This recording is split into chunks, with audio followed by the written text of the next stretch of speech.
Right guys, welcome back to the part 2 of partnership. Partnership के part 1 में मैंने partnership का कॉन्सेप्ट और 4 क्वेश्चंस लिए थे जो कि बहुत इंपॉर्टेंट थे एग्जाम पॉइंट ऑफ व्यू से। ये पार्टनरशिप का पार्ट 2 है जिसमें मैं 4 और क्वेश्चंस लूँगी जो कि एग्जाम के पॉइंट ऑफ व्यू से बहुत इंपॉर्टेंट रहेंगे। तो पहले एक ट्रिक देख लेते हैं कि जो अमाउंट होता है और जो टाइम होता है उसका प्रोडक्ट, अमाउंट इनटू टाइम का प्रोडक्ट प्रॉफिट के इक्वल होता है। ये ट्रिक काम करती है उन क्वेश्चंस के लिए जो रेशियो या फ्रैक्शंस की बात कर रहे होते हैं। जो रेशियो या फ्रैक्शंस की बात कर रहे होते हैं, ये एक छोटा सा फॉर्मूला है और ये एक ट्रिक भी है इन क्वेश्चंस को सॉल्व करने के लिए। तो ठीक है, क्वेश्चन स्टार्ट करते हैं। क्वेश्चन 5, ये चारों क्वेश्चन में मैं इस फॉर्मूला को कैसे यूज़ करना है, इस ट्रिक को कैसे यूज़ करना है बेसिकली वो समझाऊंगी। A B and C invested in ratio 3:4:2। Profit sharing ratio है इनका 1:2:3। Find the ratio of the time for which they invested. Time का रेशियो हमें निकालना है। तो अगर प्रॉफिट का रेशियो दे रखा है, अमाउंट का रेशियो दे रखा है, टाइम का निकालना है, तो टाइम क्या हो जाएगा? Profit upon amount. तो ए बी और सी के टाइम का रेशियो कितना होगा? इनके प्रॉफिट के रेशियो अपॉन द अमाउंट का रेशियो। तो 1, 2 और 3 इनके प्रॉफिट का रेशियो था अपॉन अमाउंट का रेशियो विच इज़ 3:4:2। सिंप्लीफाई कर देंगे, हो जाएगा 1/2। एलसीएम लेंगे, एलसीएम आएगा 6। ठीक है, तीनों के एलसीएम में 6 आ जाएगा, तीनों के डिनोमिनेटर 6 आ जाएगा। यहाँ पे आ जाएगा 2, यहाँ पे आ जाएगा 3 और यहाँ पे आ जाएगा 9। तो इनका पीएसआर आ गया, इनका पीएसआर आ गया 2:3:9। So this is the answer to this question. चलिए स्टार्ट करते हैं question number 6। Question number C कहता है A invest 1/3 of capital for 1/3 of time.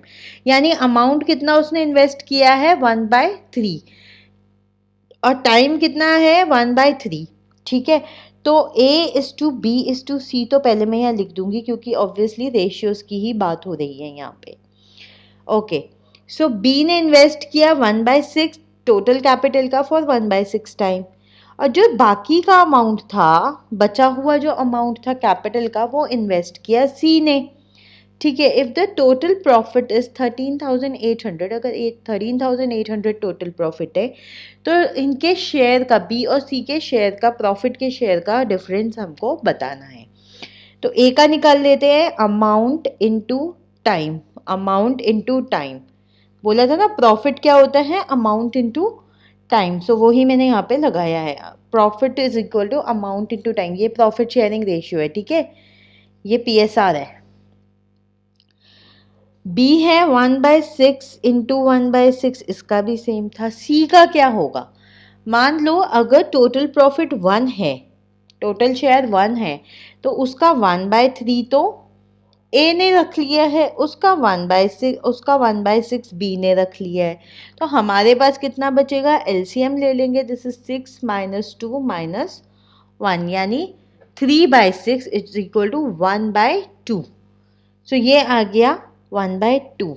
1/9 is to 1/36 is to 1/2। अब एलसीएम ले लेंगे हम इसका, 36 आएगा एलसीएम, 36 यहाँ 4 आ जाएगा, ये 1/36 और यहाँ आ जाएगा 18/2। ठीक है, 18/2। तो 4:1:18 का रेशियो आ गया ए बी सी का पीएसआर, यानी ए बी सी का प्रॉफिट शेयरिंग रेशियो। अब हमें ये देखना है कि 13,800 में से ए का, बी का और सी का कितना कितना शेयर था। तो ठीक है, पहले हम ये देख लेते हैं कि डिफरेंस ऑफ शेयर कितना है। अगर बी 1 है और सी 18 है तो डिफरेंस ऑफ शेयर हो गया 17, 18 - 1। सो अमाउंट का भी हम निकाल लेते हैं, फिर ये होगा 17 अपॉन इसका टोटल। इसका टोटल होगा 23, 18 + 5 इज 23, 17/23 डिफरेंस शेयर किसका? 13,800 का। 13,800 यानी इस प्रॉफिट के अमाउंट का 17:23 हमें निकालना है। This is going to be 10200 rupees. तो यानी इनके शेयर का, बी और सी के शेयर का जो डिफरेंस है वो अमाउंट है ₹10,200. Question number 7th is A invest 20,000 for 6 months. A ने 20,000 रुपए लगाया 6 महीने के लिए. B ने इन्वेस्ट किया है, B invest 40,000 for some period of time. B ने 40,000 रुपए लगाया कुछ टाइम के लिए. वो कुछ टाइम क्या है वही हमें निकालना है यहाँ पे. B got 4/7 of the total profit. B को टोटल प्रॉफिट का 4/7 मिला. ठीक है. Find for what time period be had invested his money. हमें बताना है कितने टाइम के लिए बी ने अपना पैसा इन्वेस्ट किया. हमें पता है टाइम इज इक्वल टू, या हमें अगर ये पता है कि 4/7 हमारा क्या है, बी का शेयर है. अगर टोटल प्रॉफिट 1 है तो ए का शेयर कितना होगा, ए का शेयर होगा 3/7. ए का शेयर होगा 3/7.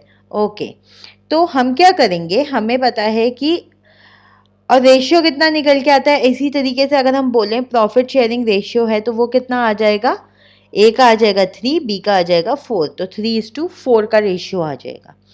अब मैंने ऊपर ही आपको बताया था कि amount into time is equal to the profit. अगर प्रॉफिट शेयरिंग रेशियो है 3/4 का तो अमाउंट इनटू टाइम यहाँ पे आ जाएगा 20,000 ए का फॉर 6 मंथ्स एंड 40,000 बी का for some X months. X मान लेते हैं अभी उसे. ठीक है. तो ये सब तो हम कैंसल आउट करते जाएंगे और हमें मिल जाएगा. सो 3 and 3 will get cancel. So x की वैल्यू आ गई 4, यानी 4 मंथ्स के लिए बी ने पैसे को इन्वेस्ट किया था. बी ने अपना 40,000 रुपये 4 महीने के लिए दिया था.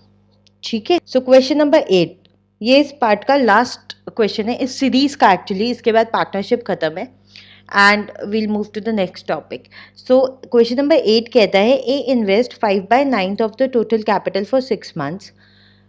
6 मंथ्स के लिए 5/9 portion of the capital A ने इन्वेस्ट किया था. कुछ महीने बाद बी जिसने ज्वाइन किया बिजनेस को, B came in and invested some amount. B ने भी आके कुछ अमाउंट इन्वेस्ट किया. आफ्टर अ ईयर, 1 साल बाद बी को मिला 4/7 of the total profit. B को मिला 4/7 टोटल प्रॉफिट का. हमें बताना है कि after how many months B join the business. जब बी आया था कितने महीने बाद आया था, ए के बिजनेस स्टार्ट करने के कितने महीने बाद, मतलब ए का एक न्यू फाइनेंशियल ईयर स्टार्ट होने के कितने महीने बाद बी ने ज्वाइन किया था. ठीक है. तो हम पहले प्रॉफिट शेयरिंग रेशियो निकाल लेते हैं. तो हमें पता है अगर प्रॉफिट 1 है हम 4/7 लेस कर देंगे और आ जाएगा 3/7. तो शेयरिंग रेशियो कितना आ गया, 3:4 का है ना, A:B का 3:4 का इनका प्रॉफिट शेयरिंग रेशियो आ गया. यहाँ पे ये क्या बोला इन्होंने, इन्वेस्ट किया है टोटल कैपिटल का 5/9. मान लो अगर टोटल कैपिटल 1 था, जो रेशियो था वो 1 था, और तो 5/9 अगर ए ने इन्वेस्ट किया है तो बी ने उसी का 4/9 किया है. बी ने उसी कैपिटल का 4/9 किया है. सो ठीक है, ये भी रेशियो आ जाएगा 5:4 का, है ना. ये PSR आ गया और ये आ गया अमाउंट का रेशियो, अमाउंट का रेशियो. ठीक है. तो हम फिर वही करेंगे, amount into time is equal to the profit. So amount A और बी का कर देते हैं, यहाँ पे ए और यहाँ पे बी. ए का है 5 ये अमाउंट इनटू 6 मंथ्स, बी का है 4 into some X months. Ratio क्या है 3:4 का. तो ये हो जाएगा 2 और ये कट ये यहाँ पे गया. So x is equal to 5 into 2 10 months. x कितना आ गया 10 मंथ्स, यानी b ने 10 मंथ्स के लिए इन्वेस्ट किया. ये आंसर नहीं है. क्यों? क्योंकि हमसे पूछा हुआ है b ने कितने महीने बाद इन्वेस्ट किया है. ये वो टाइम है जितने टाइम के लिए b ने इन्वेस्ट किया था, और 1 साल के बाद प्रॉफिट निकला था. 1 साल के बाद प्रॉफिट निकला था, यानी टोटल 12 मंथ्स का प्रॉफिट निकल के आया था. टोटल 12 मंथ्स के बाद प्रॉफिट निकल के आया था. यानी 12 महीने के लिए बी ने ए ने इन्वेस्ट किया था, तो बी ने किया है 12 - 10 यानी 2 मंथ्स के लिए.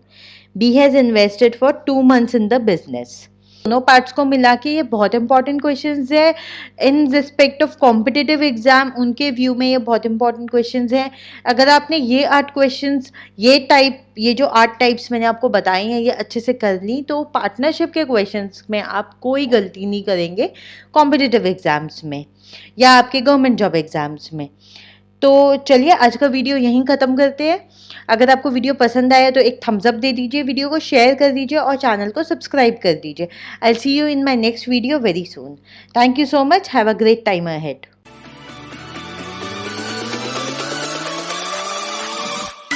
Subscribe now and press the bell icon. Never miss an update.